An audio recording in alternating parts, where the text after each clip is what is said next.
Gauranga.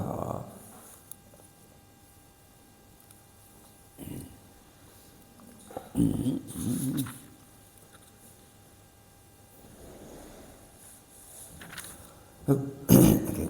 Today we're reading from the Canto 3, Chapter 2, Text 18.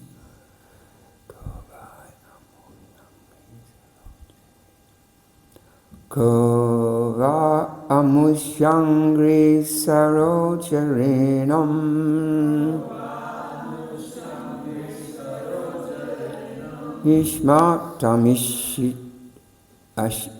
ishita puman vigrahan vijigran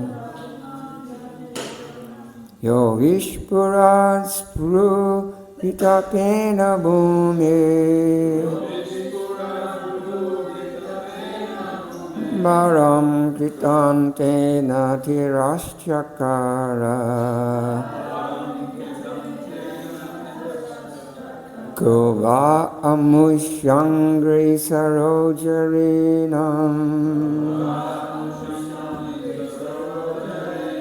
Vishmatapuman Vijigran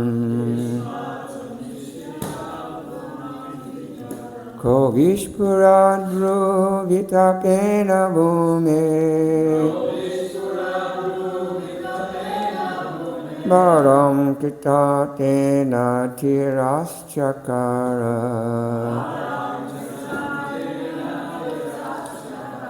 Kova Amusyangri Sarojarinam Vishmatam ishita puman vijigran Yo vishpuradru vitapena bhume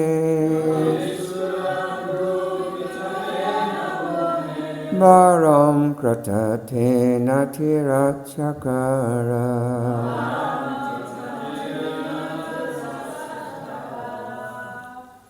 Someone else.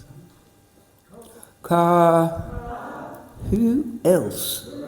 Va, Ida, Amusya, the Lord's, Angri, feet, Sarojarenam, dust of the lotus, Vishmatam, to forget, Ashita, may be able, Puman, person, Vijigran, smelling, Ya, one who, Vishpurat, expanding, Bruvitapena, by the leaves of the eyebrows, Bhumi, of the earth, Varam, burden, Krita antena,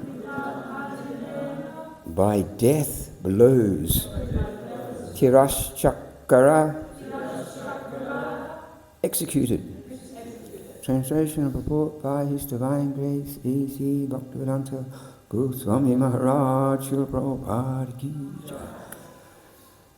Translation: who, after smelling the dust of the lotus feet even once, could ever forget it? Simply by expanding the leaves of his eyebrows, Krishna has given the death blow to those who are burdening the earth. But though Krishna cannot be accepted as one of the human beings, even though he played the role of an obedient son, his actions were so extraordinary that by the simple raising of his eyebrows he could deliver death blows to those who were burdening the earth.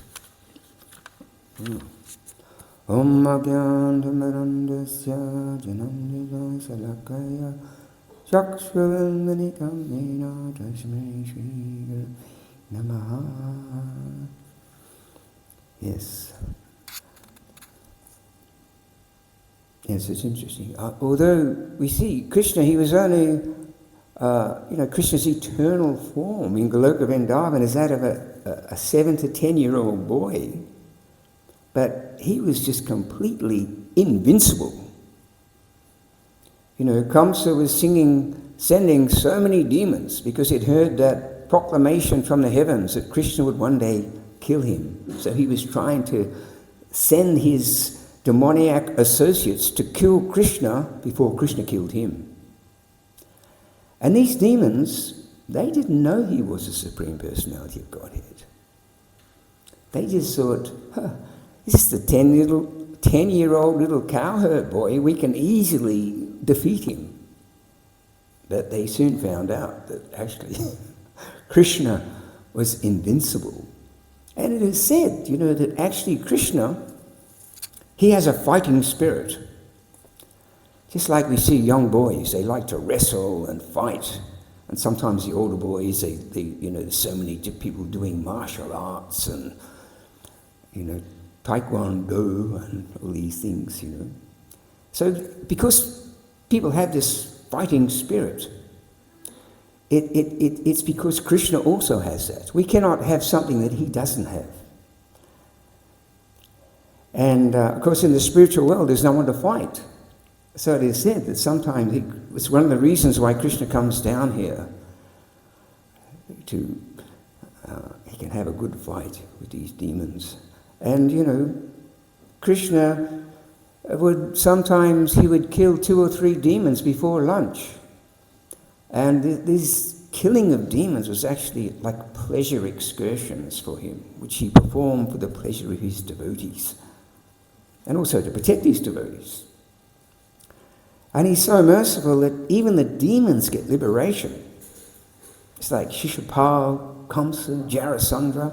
Prabhupada explains that when Krishna kills these demons, a light just flashes out from their bodies, the soul, and merges with the body of Krishna. And they get the perfection of the Gyanis and Yogis. They get to become one with the Brahma Jyoti. So, Krishna, he comes, to deliver the faithful, annihilate the demons. But because Krishna's absolute, the two actions, they seem different, but ultimately they're one and the same. He's all merciful to the devotees and also to the demons. And we see this especially in the pastime of Lord Vamanadev. And of course today is his auspicious appearance day.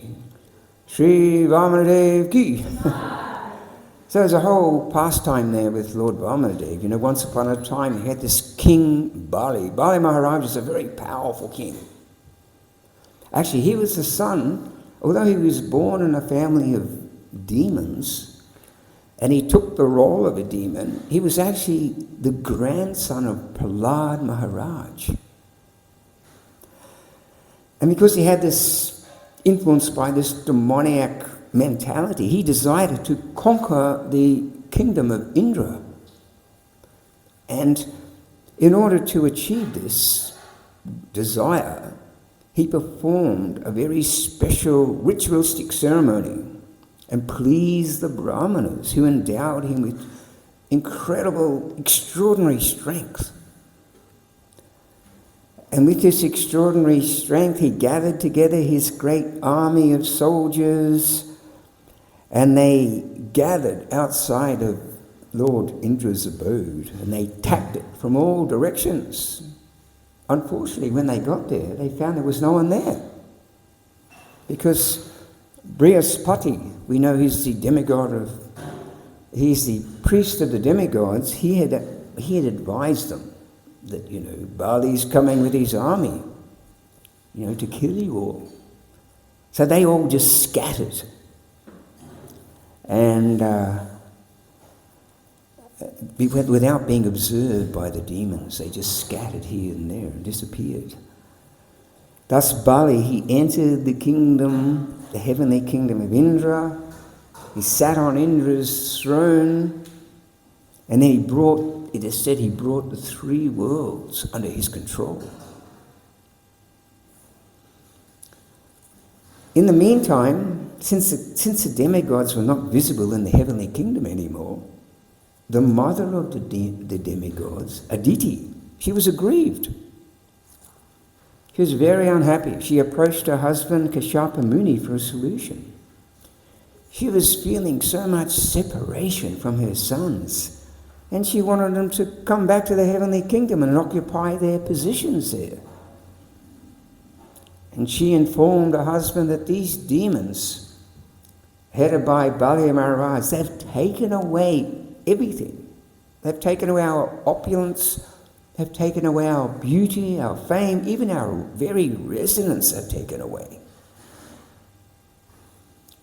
So Kashyapa Muni, he informed his wife that only the Supreme Personality of Godhead, Krishna, who is the spiritual master of the universe, can subdue such powerful enemies. And then he informed her that she should perform the best of all ritualistic ceremonies to achieve this, to achieve the Lord's favour. The Sava Yagya, a special yagya, or the Payo Rata, they call it, in order to receive the Lord's favour. So she performed this incredible rata it only goes for 10 days. And she performed very intense worship of the Lord, performing many austerities, sacrifices with love and devotion. Then, one day after, the Supreme Personality of Godhead, in his Narayan four-arm form, appeared before her, dressed in his beautiful yellow garments, in his beautiful jewelry. It said the Supreme Lord, every feature of his transcendental form was likened to a tidal wave of luscious splendor that just inundated the devotees' senses and just drenches their hearts with unlimited satisfaction. So when she saw that beautiful form of Lord Narayan, she became just overwhelmed with bliss, transcendental bliss. Tears were flowing from her eyes. Her body was trembling, exhibiting ecstatic symptoms. And she bowed down, offered so many prayers. So the Lord, he started speaking to her, and he informed her that he understood the situation. That the demons had driven the demigods out of their abodes. And he told her that due to being pleased with her, that he would soon appear as her son and alleviate the situation. And soon after, it happened. The Lord entered her womb, and later he manifested himself before her. Because, Krishna, he's not born like us or normal human. He simply manifests himself outside the presence of his parents. So he manifests himself. Firstly, he manifests himself in the form of Lord Vishnu, holding, the club, the lotus flower, the disc, the conch shell in his 4 hands, dressed in yellow garments with his lotus petal eyes, decorated with the beautiful ornaments and garlands and the Kastuba jewel around his neck. And of course, whenever the Lord appears or incarnates, at that auspicious time, there's just all happiness in all directions of the earth.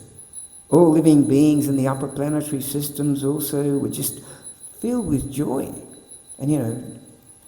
And of course, as customary, the denizens of heaven started showering flowers. Actually, they showered so many flowers that it completely covered Aditi's house. And they were singing prayers, glorifying and praising the Lord. And of course, Aditi and Kashyapa Muni, they were just awestruck. Suddenly, the Lord has appeared as their son. And they were just in so much wonder. He just mystically appeared like that, manifested himself. They were so happy. And of course, soon after, in the presence of his mother and father, he assumed the form, very mystically assumed the form of this little brahmachari dwarf. You can imagine that, just a little dwarf. Very, very extremely beautiful. And soon the demigods, they appeared with offerings of many gifts. And, if you read in the scriptures about traditionally the brahmacharis and brahmanas, they would live very austerely, they were dressed very austerely. So they came with these gifts, such as deer skin. They gave an umbrella, a brahmadanda rod, undergarments, a water pot, brahmana thread, kusha grass, rudraksha beads, a little brahmachari begging bowl, and also they gave him some opulence, some gold coins. So this little incarnation of the Supreme Personality of Godhead, Vamanadev, in this little Brahmana dwarf incarnation, he just welcomed all the demigods, he blessed them all, and then he just started exhibiting this incredible Brahmani effulgence from his body, which just captivated everyone. It captivated the entire assembly of demigods. They were just awestruck. Then one day, after this, Vamanadev had heard that Bali Maharaj, who had assumed the role of the king of the demons, was performing this Ashvamedha sacrifice.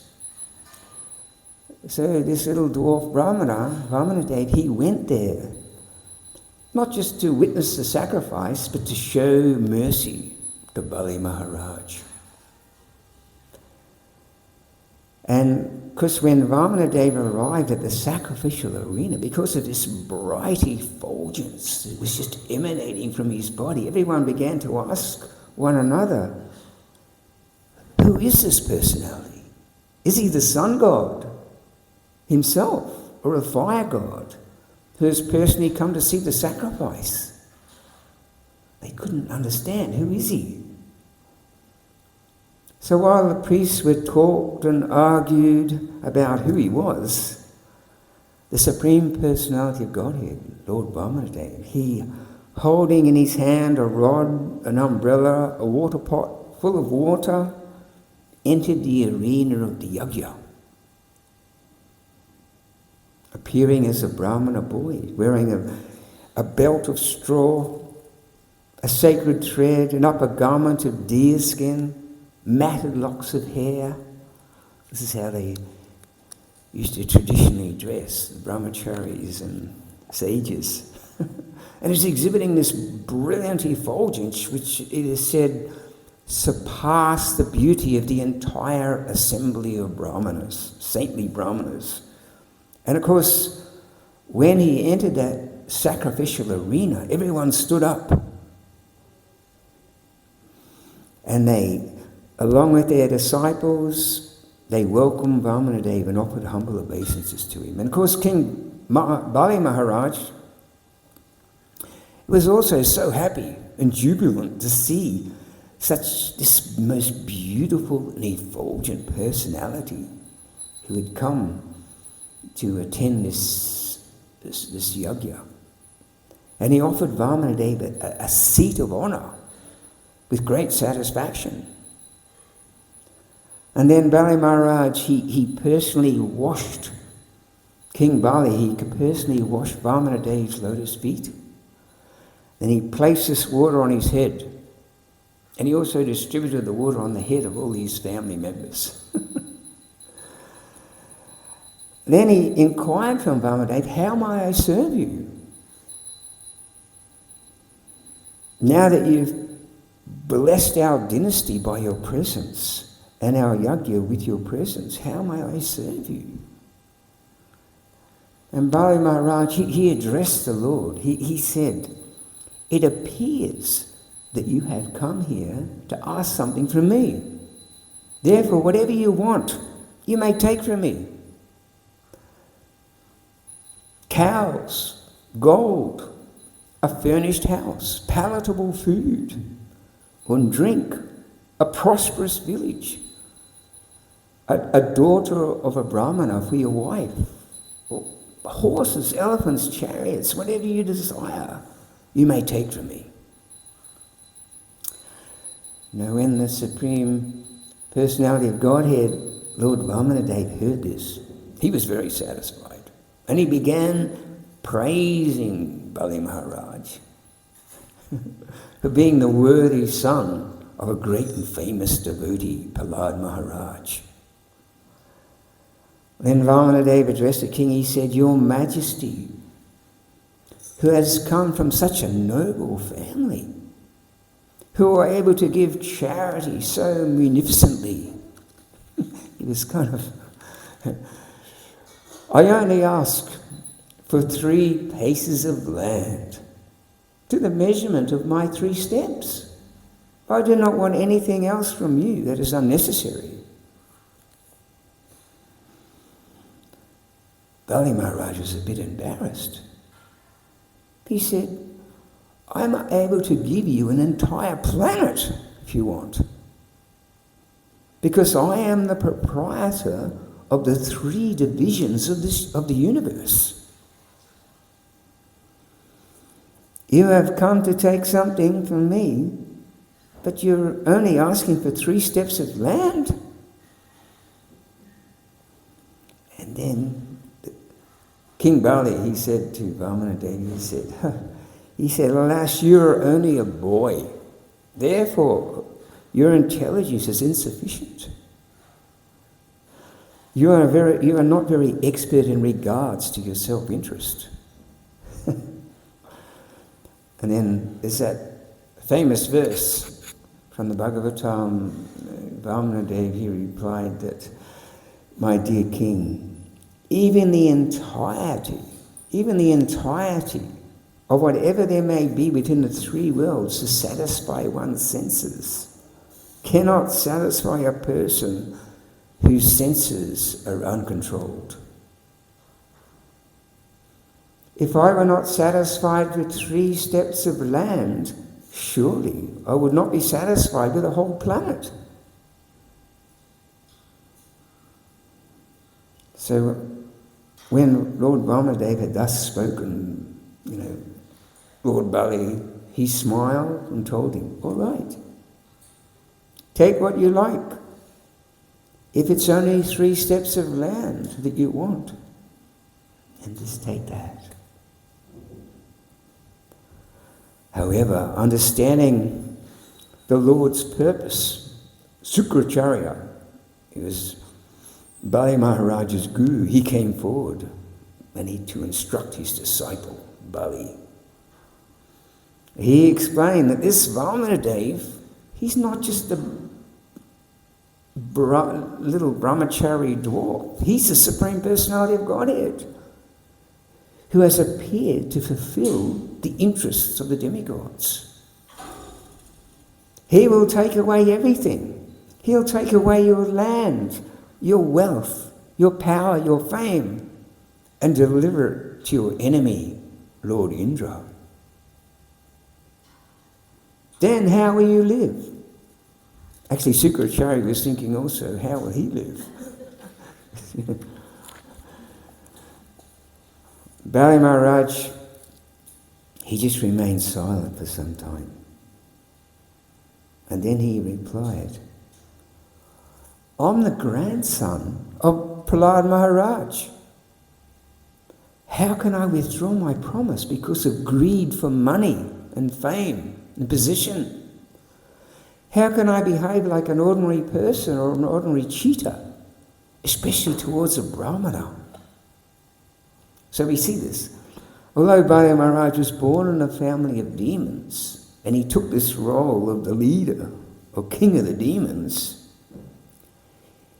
he'd actually been blessed by his grandfather, Prahlad Maharaj. It is said that, there's that saying, that even a lava matra, 1/11th of a second association with a pure devotee can change your whole life.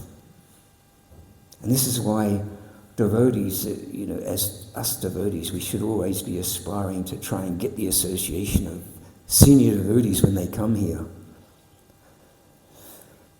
Just a moment's association. So he had this association with his grandfather's pure devotee, Prahlad Maharaj, who had planted the seed of devotional service in his heart. Therefore, Prabhupada explains that actually Bali Maharaj was in fact actually a pure devotee of the Lord. So Bali Maharaj, he told his guru, Sukaracharya, I do not fear poverty. I do not fear an ocean of distress or fall from my position. I do not even fear death itself, as much as I fear cheating a brahmana. Therefore, under the circumstances, I must give this little brahmachari whatever charity he wants from me. And therefore, it is said, Sukaracharya, he was inspired by the Lord in his heart. He cursed his disciple Bali. He cursed his disciple for disobedience. And that curse was, you would soon be bereft of all opulence. Then, suddenly, that small little dwarf incarnation of the Lord, Vamanadev, he began increasing in size. The Lord, by his mystic power, suddenly he became a huge Vamanadev. He became so big, he increased in size so much until everything in the universe was within his body, including the earth, all the planetary systems, everything in the whole material creation was within his body. One reason why he did this, because he wanted to show Bali Maharaj that everything in the universe is already in his body. He is just like we see Mother Yasoda. She looked into little baby Krishna's mouth to see if he was eating dirt. And what did she see? The picture up there. She saw the whole creation there within his mouth. So ultimately, by Krishna's all-pervasive energies, he is everything. Everything in the universe is already within him. And also, we understand, belongs to him. He's the supreme proprietor of everything. So, he took his first step. This huge form of Vamanadev took his first step, and with that first step, he covered the entire surface of the earth. Then, he took his second step. When he took his second step, he covered all the 14 planetary systems, the heavenly planets. There was not even a spot remaining for his third step. It's kind of interesting because when he took that second step, his toenails pierced through the coverings of the universe into the spiritual world, actually. And from that hole in the covering of the universe, the waters of the Ganges began flowing into the material universe. And of course, to deliver and purify all the fallen souls and living entities within this whole material creation. Sometimes we think the Ganges just flows from the mountains in India down to the Calcutta. But actually, the Ganges flows through this whole material universe just to deliver and purify all the living entities living within this material creation.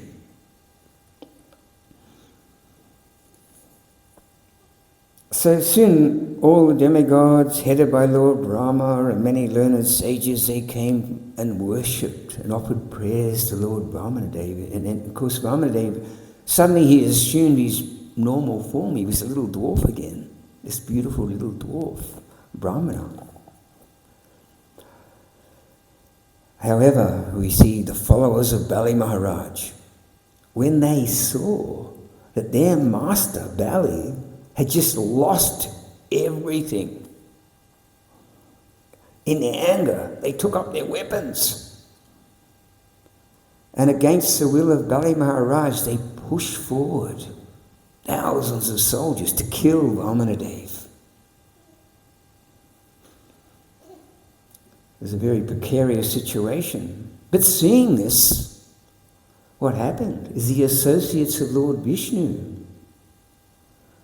they smiled. They smiled and they took up their weapons and they began slaughtering all the demoniac soldiers. And they driving Bali and his followers down into the lower regions of the universe. You know, you can't, doesn't matter how powerful an army is, the associates of Lord Vishnu, they're invincible soldiers.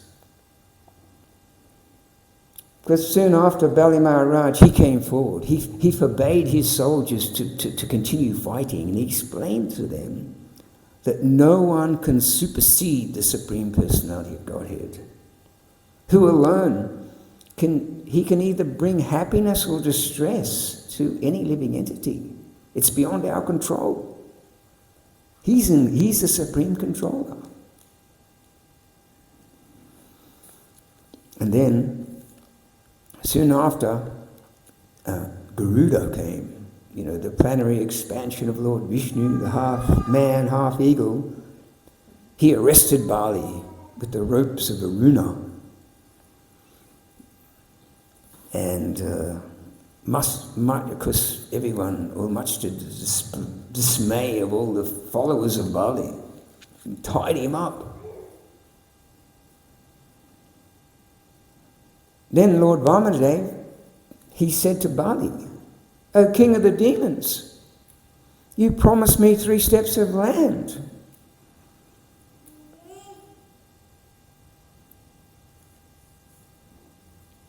I've taken my 2 steps. Where's my 3rd step? You promised me 3 steps."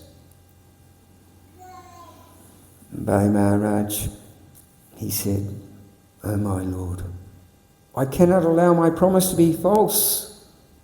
Please, therefore, place your 3rd step of your lotus foot on my head." Thus, Bali Maharaj, we see, he surrendered his life to the Lord. You know, we have the 9 processes of devotional service. And each process of devotional service is exemplified by some special devotee. So Bali Maharaj is considered to be the topmost example of this aspect of devotional service, of just surrendering everything to the Lord. And of course, at that time, the Lord, he bestowed upon Bali Maharaj the greatest benediction by placing his lotus feet on Bali's head. And, you know, when he placed his lotus foot on Bali's head, you know, Bali attained the supreme perfection of life. And of course, just after that, at that time, suddenly the most dear devotee of the Lord, Prahlad Maharaj himself, Bali's grandfather, appeared there. They said when he appeared, it was like the moon rising. And when he saw Vamanadeva, you know, Prahlad, he just became overwhelmed with loving affection, and tears flowed from his eyes. And he thanked Vamanadeva for mercifully blessing his grandson Bali. Then Lord Brahma arrived, and he begged the Lord, "Please release Bali. please release him.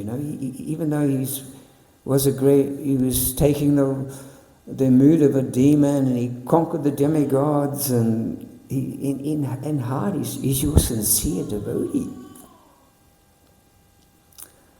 Then Vamadev, he began speaking to the assembly of demigods and Lord Brahma. And he said, "My dear Lord Brahma, because of material opulence and fame and position, a foolish person becomes dull-witted and mad." He was referring to King Bali.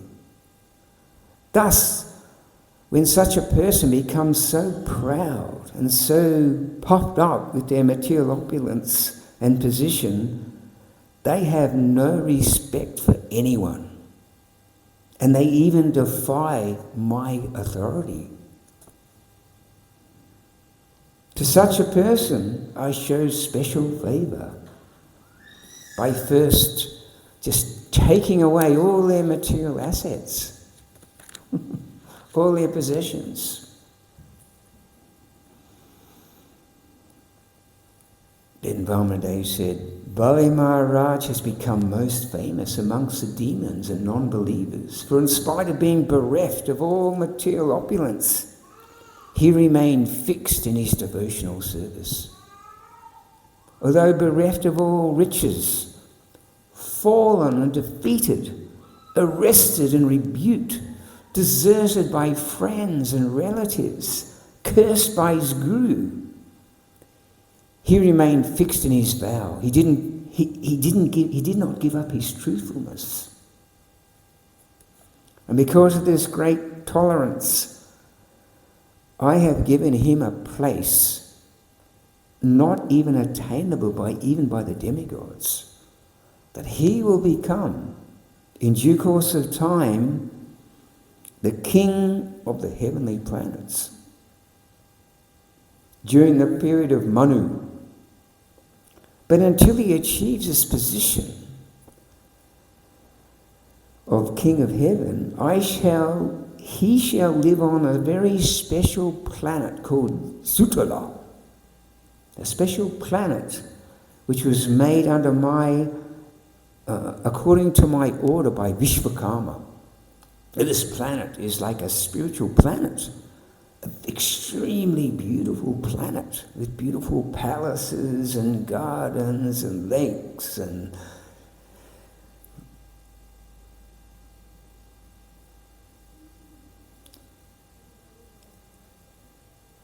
so he until he achieved this incredible benediction of becoming king of heaven, he was going to live on this planet. So Bali Maharaj, he accepted the supreme truth that ultimately Krishna is the proprietor of everything and everyone. Thus he surrendered everything to the Lord. Bali Maharaj, we see, he risked losing everything. Even when he was told that actually by his guru, that this is actually the Supreme Lord, he's going to take away everything. But deep down, Bali, he had faith that the Supreme Lord is all good, that the Supreme Lord is the ultimate friend and well-wisher of everyone. Therefore the Lord rewarded him. He gave him this spiritual planet. And not only that, but the Supreme Lord told him that on this planet Sutala, the Lord himself, in his expansion, would appear there and take the position of Bali's doorman, protect his abode. Yes, so we see this is incredible. This is how the Lord reciprocated with Bali Maharaj, who surrendered everything in devotional service. So the Lord he's showing us. He's showing us how he becomes conquered by the love of his pure devotees. how we become subservient to the love of his pure devotees.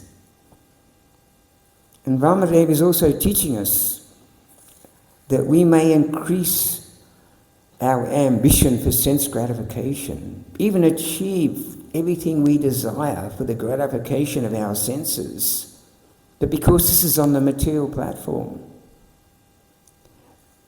you'll never actually achieve real satisfaction or contentment. It doesn't matter how much you have in this world, how much gratification or material opulence within your heart, you won't be satisfied until you re-establish your eternal loving relationship with the Supreme Lord. Therefore, it's recommended by all the great acharyas that one should become a pure devotee of the Lord and find real satisfaction on the spiritual platform by engaging the senses in the loving devotional service of the Lord. So although Bali Maharaj lost everything materially, he accepted the Lord's punishment as the greatest mercy. Thus we see this, a sincere devotee he always understands when the Supreme Lord gives us some difficult situation, or puts us in a situation where we're being punished, or put in a difficulty. It's only his favour to correct us, to correct his devotees, to bring them to the right path. You know, the Supreme Lord, he's orchestrating all the affairs of this material universe. It's like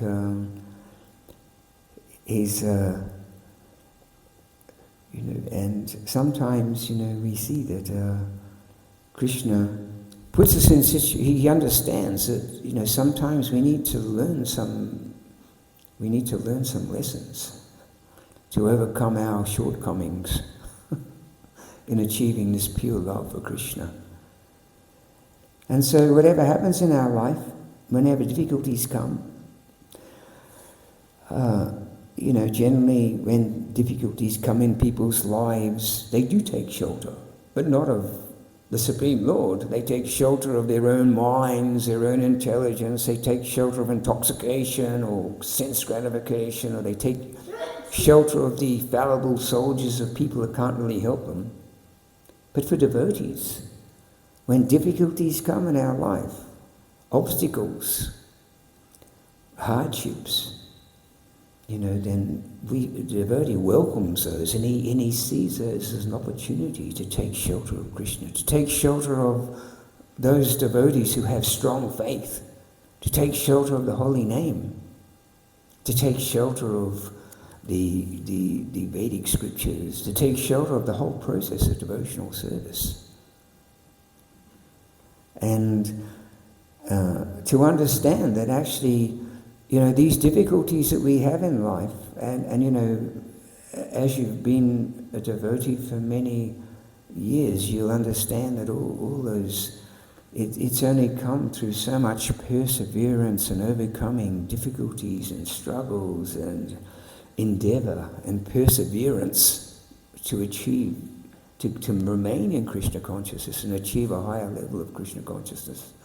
It comes after many, many years of a surrender and austerity. But a devotee, he understands that all those difficulties that Krishna puts there in our life are there to take us places in our spiritual life where we never would have gone without them.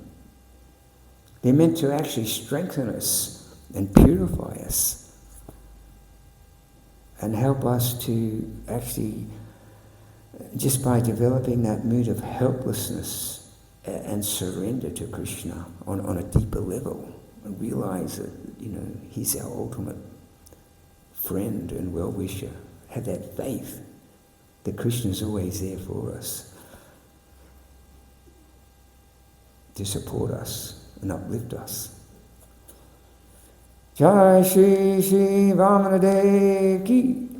Appearance Day of Lord Vamananda Ki. So it's also the appearance day of Bhaktivinoda Thakur, and today we'll be doing some special program. We'll sing some bhajans and doing some readings, and we may have a special class. Huh? I think around, usually about 10 o'clock, 10 to 12, and we finish with a Pushpanjali, and we do an arti ceremony in Kirtan there around midday. So, if devotees can, if they're not too busy in their service, they can come. And there'll be some other devotees coming too. They come from in town to join us for that. So, this Bhaktivinoda Thakur is very special personality. He was the father of Bhakti Siddhanta. And of course, he's also a Chakshu Vaishavatar. He's a divinely empowered living entity who has been sent by Krishna from the spiritual world to revive the original teachings of Lord Chaitanya. Jai Shri Prabhupada ki jai, Shri Bhaktivinoda Thakur ki, Shri Lord Vamananda ki, Go Brahmana.